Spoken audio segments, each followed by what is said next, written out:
Hi, my name is Jason Westlake. I'm here today to talk to all of you consultants, coaches, trainers, healers, and anyone else who is starting their own coaching business right now and who is struggling to find clients. One of the main concerns that I hear from a lot of people is, of course, well, I can't find any clients, or where do I go to find clients?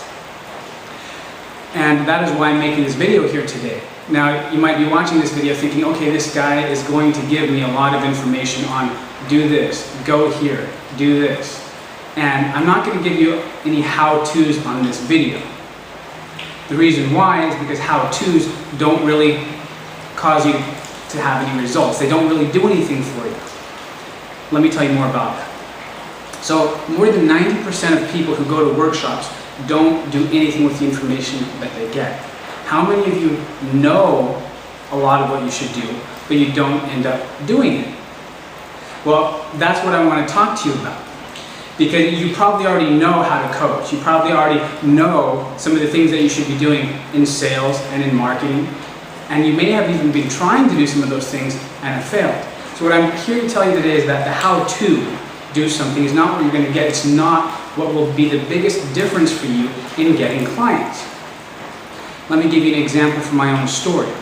I was starting a financial business about 8 years ago.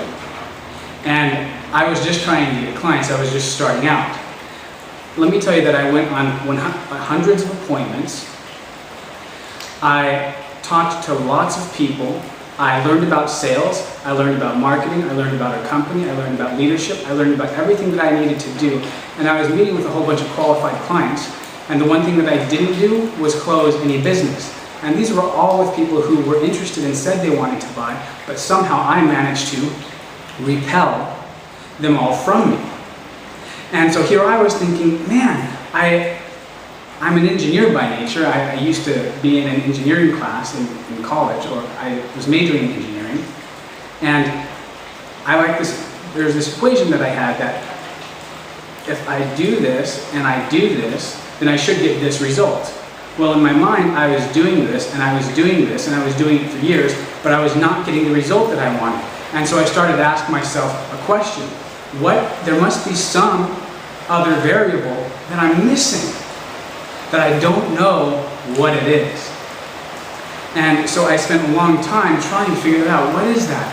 What is that variable? And let me tell you that I found out what it is. It is your thoughts and your feelings. That is the thing that will make the biggest difference as far as whether you attract clients or whether you don't. Now, many of you have probably heard or watched the movie The Secret, where it talks about how your thoughts and your feelings literally create the reality that you want to have, and it is responsible for what attracts to you in your life or what repels you in your life. Now, let me give you another example. Again, one from my past. I used to be a nerdy guy. I wanted to get the girls in high school, but I wasn't able to. If you look at a nerdy guy versus a confident guy, one of them doesn't get the girl, and the other one does. They'll both go and ask out the girl. They'll both do the same things. But one gets the girl, and one doesn't. And you ask yourself, why? What is that factor between the two? Because it's not in anything that they're doing. If you look at the nerdy guy, he's being a nerd.